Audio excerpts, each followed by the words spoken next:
번째 주의를 가지고서 예수를 따라가자 하는 말씀으로 은혜를 나누고자 합니다.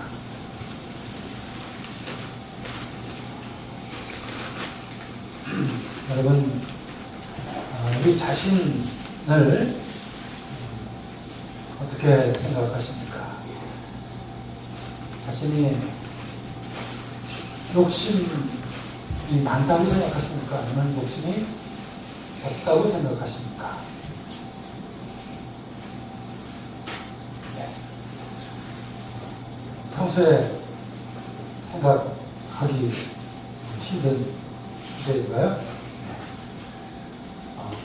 아마 사람은 욕심 없는 사람이 없을 것이고요.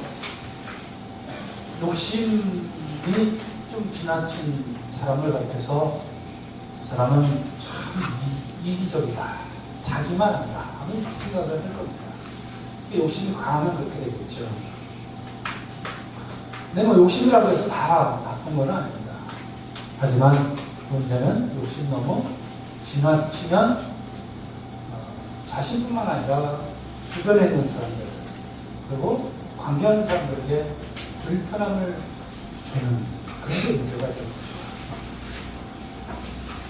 그래서 우리는 욕심으로부터 좀 자유로워지면 하는 그런 생각을 가지고 있습니다. 그래서 우리가 하느님의 은총을 받으면 우리가 가지고 있는 인간의 욕심을 정말 많이 상당 부분 내려놓을 수 있겠구나 하는 생각을 요한을 떠올리면서 할 수 있게 됩니다. 사실 오늘 말씀도 복음 성경 속에서도 그것이 이렇게 언뜻언뜻 비칩니다. 오늘 말씀을 보면 요한이 제자들과 함께 어제처럼 그 자리에 서서 예수님이 지나가신 것을 보셨습니다. 그 어제도 보고 오늘도 또 본 거예요. 네, 오늘 읽은 성경 구절 몇 구절 앞에 보면 요한이 뭐라 그러냐면 제자들 앞에서 하느님의 어린 양이 오신다 그랬어요. 하느님의 어린 양이 오신다 이렇게 말씀하셨어요. 그건 어제 얘기예요. 그리고 그 다음날도 그 자리에 서서 예수님과 유대인이 지나가는 것을 보고 하느님의 어린 양이 저기 가신다 이렇게 말씀을 하고 있죠.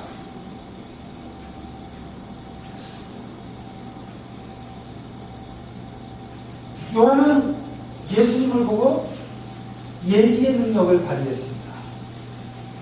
저분이 바로 하느님의 어린 양, 오시기로 되어 있는 그리스도 메시아다 하는 것을 깨닫고 제자들에게 그렇게 확신을 가지고 선포합니다. 단순히 요한이 예지의 능력이 뛰어나다 하는 것 여기에 우리가 감탄할 것이 아니라 더 뛰어난 것은 바로 요한의 겸손입니다. 무슨 얘기인고 하니 요한은 이미 이때쯤이면 굉장히 유명 인사가 되어 있습니다. 요한은 사람들에게 회개하라, 하늘나라가 다가왔다라고 선포하자 죄책감을 느끼는 사람들 그리고 그리스도 하느님의 나라를 소망하는 그 많은 사람들로부터 존경을 받기 시작했고 또 사람들은 그 앞에 와서 무릎을 꿇고 그리고 요르단강에서 세례를 받기 시작했습니다. 그 숫자가 날로 늘어나서 나중에는 1000명 단위로 1000명도 넘는 사람들이 요한을 무리지어서 따라다니는 일이 벌어졌죠. 사실은 헤로데도 그게 두려워서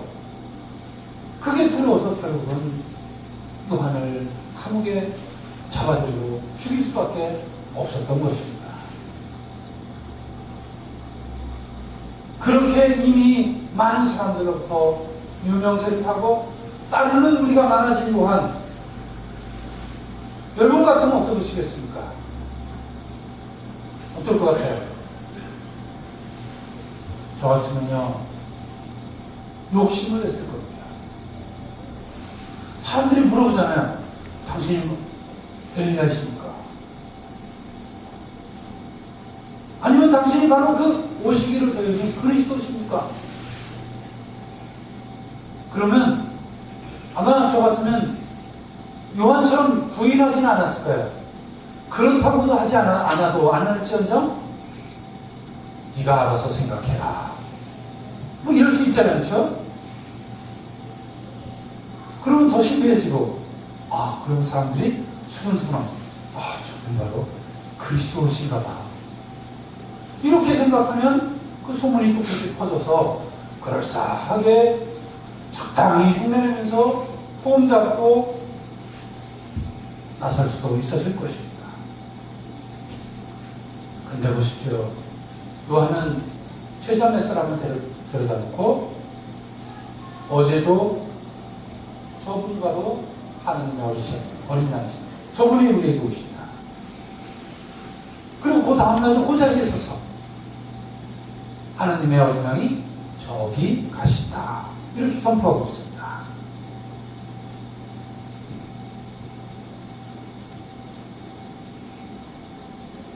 요한에게는 분명한 목표가 있었습니다. 자기는 중간 다리 역할을 하는 사람이다. 나는 징검다리 역할을 하는 존재다.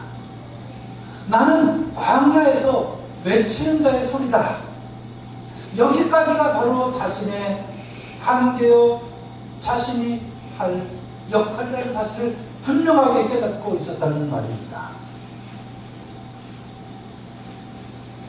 그래서 예수님이 지나가신 것을 보고 예수님이 오신 것을 보고 하나님의 어린 양이 오신다. 하나님의 어린 양이 저기 가신다. 분명하게 짚어서 이야기를 하고 있는 것입니다.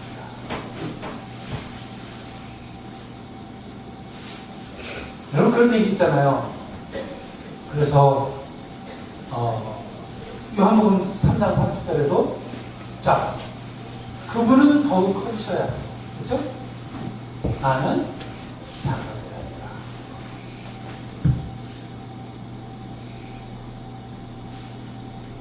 여러분 우리가 만나는 사람들 상대편이 커져야 하고 나는 작아져야 한다. 아마 이러면 공동체의 문제가 생길 거예요. 그렇죠? 서로 커지려고 하다 보니까 문제가 생기는 거죠. 요한은 자신이 가지고 있는 역할에 이렇게 충실했다는 것을 알 수 있습니다.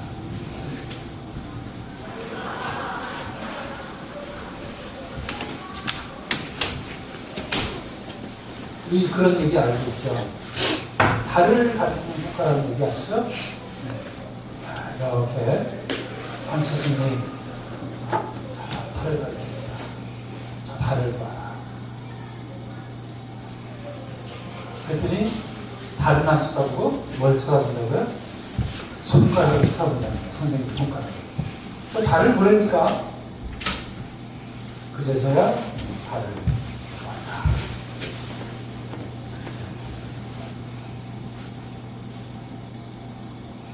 손가락이 가리키는 곳을 보아야 하는 것. 목표하는 지점을 분명하게 인식하고 깨닫는 것. 이게 굉장히 중요합니다. 달을 보라고 하는데 손가락을 쳐다보는 것. 이게 뭘까요?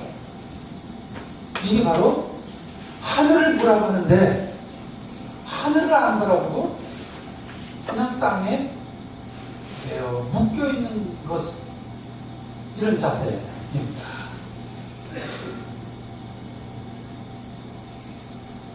우리는 땅에 살지만 하늘을 바라보는 존재들이라고 했죠. 그렇죠? 여러분 기독교의 인간관은 바로 그렇습니다. 뭐라 그랬습니까? 기독교에서 말하는 인간, 성경이 말하는 인간, 헬라어로 안드로포스라고 했죠. 그렇죠? 이 말의 뜻은 하늘을 우러러보는 존재, 하늘의 별을 헤아릴 줄 아는 존재라고 그랬었죠.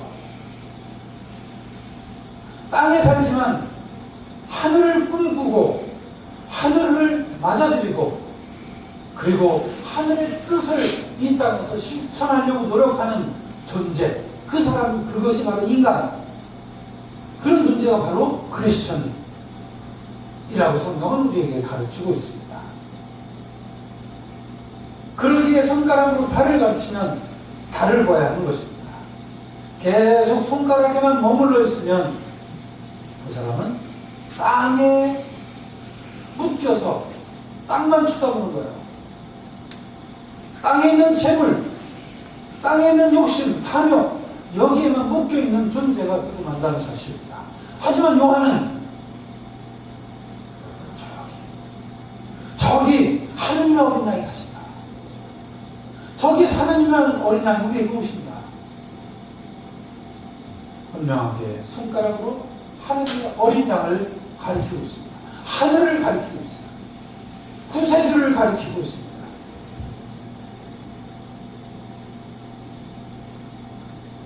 손가락만 바라본다면, 땅에만 묶어있다면, 아니 세례자 요한에게만 묶여있다면,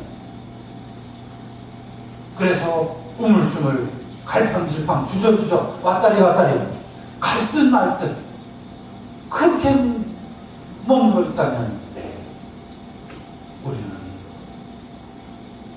하나님의 자녀가 될 수 없을 것입니다.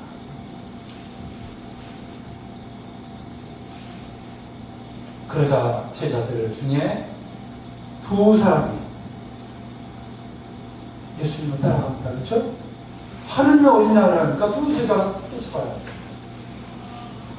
랍비여, 묵고 계신 데가 어디입니까? 예수께서 뭐라고 말씀하시죠? 와서 보라. 와서 보라. 이게 예수님의 초대하는 방법이었어요. 예수님은 우리에게 지금도 와서 보라 라고 말씀하고 있습니다. 이제 우리는 예수님은 우리에게 와서 보라 라고 했지만 이제 우리는 우리의 언어로 바꿔서 예수 믿지 않는 사람들, 하나님 앞에 아직도 나오지 못하고 주저주저하는 사람들에게 말해야 되겠죠? 가서 봅시다. 가서 봅시다. 자, 같이 갑시다. 이렇게 말하는 거예요. 자, 그러자 두 제자가 와서 보라라고 하는 예수님의 초대를 받고 따라갔습니다. 그렇죠? 어떻게 생긴 집이었는지 아니면 굴속으로 왔는지 모르지만 제자들이 그날 예수님과 함께 머물렀다. 이렇게 말하는 거죠. 예수와 함께 거기에서 머물렀다. 예수님의 말씀을 들었겠죠. 궁금한 거 질문을 했겠죠. 어찌 보면 요한의 제자였기에 자기들의 스승인 요한과 예수 선생님이 어떻게 다른가를 아마도 비교했을 것입니다. 그 둘 중에 한 사람이 예수님과 눈을 맞출 수 있었어요. 예수님으로부터 감격적인 첫사랑을 느낄 수 있었습니다. 그 사람이 누굴까요? 오늘 누구라고 했죠? 안드레아. 다른 복음서하고는 예수님이 제자를 둘 때, 첫 제자를 둘 때 방법이 달라요. 뭐 우리는 알 수 없지만 어떤 것이 사실이냐 아니냐 뭐 이것이 우리에겐 별로 중요하지는 않습니다. 다만 예수님을 만났을 때 예수님을 그 만난 그 첫 감격과 감동 그리고 그 사랑을 우리도 누구나 다 경험했다는 것입니다. 그리고 요한 안드레아처럼 우리가 우리가 찾던 메시아를 만났어. 이런 고백을 했겠죠. 여러분, 예수님과 만났던 그 뜨거운 첫사랑을 항상 잊지 마시고 가슴속으로부터 끊임없이 되새기기 바라겠습니다. 자, 그러자 예수님을 만나는 감동을 주체할 수 없는 안드레아가 그 다음 행동이 뭐였죠? 바로 자기 형을 찾아갑니다. 형을 찾아갔어요. 아마도 이때 이미 자기 형 시몬은 장가를 갔어요. 그래서 장모도 있고 그랬죠. 네. 아마 다른 집에서 살고 있었을 가능성이 굉장히 큽니다. 그는 먼저 자기 형을 찾아갔다고 했습니다. 전도하는 것은 가장 먼저 가족적이에요. 그렇죠? 가족적. 그렇게 얘기하면 아이, 신님, 내 새끼한테 말하는 게 100번 어렵습니다. 그럼 다른 사람한테 했나요? 내 새끼한테 하면 누구한테 해본 적 있어요? 해보시고 비교해 보신 거예요? 아니면 그냥 하다가 판치니까 안 되니까 그만두신 거예요? 뭐죠? 둘 다 안 하신 거죠? 네. 나중에 후회하십니다. 후회하십니다.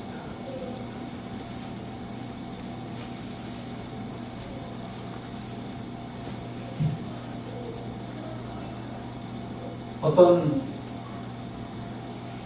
꼬맹이가 10살이나 된 꼬맹이가 집에 가서 엄마 아빠한테 이렇게 얘기합니다. 엄마 아빠도 교회를 다니던 사람이고 뜨문뜨문 나갈까 말까 한 엄마 아빠였는데 이 꼬맹이가 엄마 아빠한테 이렇게 얘기합니다. 엄마 아빠, 나중에 내가 엄마 아빠한테 물을 줄 수가 없어. 물을 줄 수가 없어. 그러니까 빨리 교회 나와야 돼.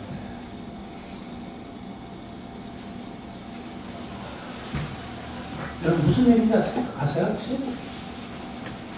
내가 엄마 아빠한테 물을 줄 수가 없어. 주고 싶어도 너무 멀어서 줄 수가 없어. 네? 네, 그렇죠? 천당과 지옥 얘기하시죠.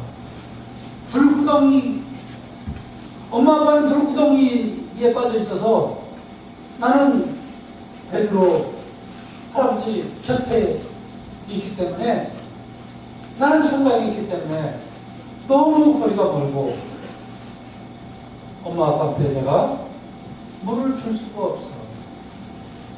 그러니까 빨리 교회 나와.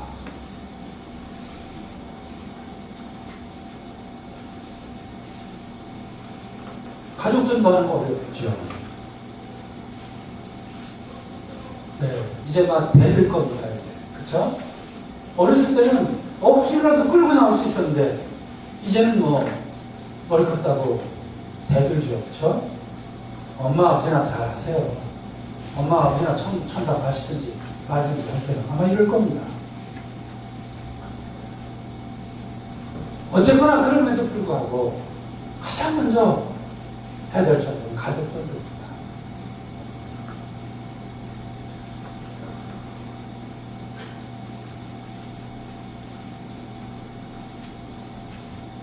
안드레아가 형 시몬에게 얘기를 하자. 시몬도 평소에 갈등이 있었던 모양입니다. 그래서 동생을 따라서 다시 예수님에게 갑니다. 예수님이 유심히 한참을 봐요. 거기서 본 것 같습니다. 그러더니 너는 요한의 아들 시몬이 아니냐? 이렇게 알아봅니다. 어디선가 본 적이 있었던 거죠. 여러분, 이 짧은 만남이, 동생에 이끌려간 그 만남이 여러분 시몬의 인생을 바꿔놓습니다. 인생의 전환점을 맞이한 것이죠. 예수님이 시몬에게 이제 앞으로 너는 너 이름은 개파라고 부르겠다. 개파는 베드로, 반석, 바위라고 하는 뜻이다.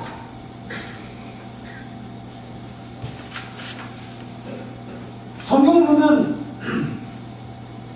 하느님을 만나고 신앙을 갖고 이름이 바뀐 사람들이 꽤 있습니다. 여러분들 이름이 바뀌었죠? 아니, 바뀌었다기보다는 이름 하나 더 얻으셨죠? 네, 그렇습니다. 우리도 인생이 바뀐 거예요. 시몬처럼 바뀌었습니다. 그런데 문제는 그 이름을 귀하게 생각하느냐 아니냐, 아니면 예수님이 하신 시몬 너는 이제 개파라고 부르겠다. 아, 난 싫어요. 우리 아버지가 지어준 이름에 싫어요. 이랬으면 그 이름은 바뀌지 않았습니다. 그렇다면 그의 인생은 바뀌지 않았습니다. 그렇다면 그는 마침내 갈릴리의 어부에서 마태복음 4장처럼 사람 낳는 어부가 될 수 없었을 것입니다. 그리고 예수님의 수제자도 될 수 없었을 것입니다. 하지만 시몬은 예수님의 그 말씀을 받아들였고 예수님이 바꿔주겠다는 인생, 새로운 삶을 살겠다고 결단을 했던 것입니다. 그렇습니다. 예수님을 따라오면, 예수님을 만나면, 예수님께 집중하고 예수님으로부터 은혜를 받으면 우리의 인생도 이렇게 바뀝니다. 믿으시고 예수님을 따라가시는 삶을 사시기를 주의 이름으로 간절히 축원드립니다. 아멘.